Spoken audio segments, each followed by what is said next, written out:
S'il vous plaît, papa. Nous, on vous a écouté. Papa. Comme une douche froide, les résolutions prises par les membres du gouvernement mandatés pour résoudre la crise au chantier de construction du barrage hydroélectrique de Natigal ont plutôt tiédi les espoirs des ouvriers. Alors que leur arrivée avait été acclamée et saluée par une exécution spontanée de l'hymne national, l'issue de la concertation a plutôt révélé un goût amer. Leur présence ici aujourd'hui n'a pas payé, ça n'a pas eu de fruits.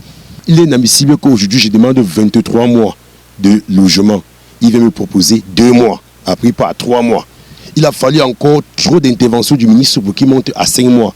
Un 5 mois où il dit qu'il va payer 2 mois dès la semaine prochaine et le reste des 3 mois, il va voir comment il va mettre ça dans les salaires progressivement. On ne sait pas quand est-ce, les gars, il va payer dans cela aux gars. Il est clair que si la CCN accepte de payer une partie des primes revendiquées, c'est que les plaintes des ouvriers sont fondées et reconnues par la loi du travail. Difficile donc de comprendre comment ces ouvriers sont jusqu'à ce jour privés de cet argent lorsqu'on sait que la NHPC n'a jamais déclaré un problème de manque de financement. En fait, NHPC, lui, de son côté, il était là juste pour observer.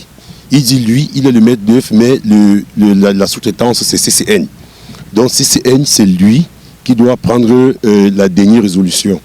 Entre-temps, CCN, de son côté, ne fait que tourner sur place. Il ne dit rien de bon. J'ai dit, nous, on lui a passé la parole plusieurs fois.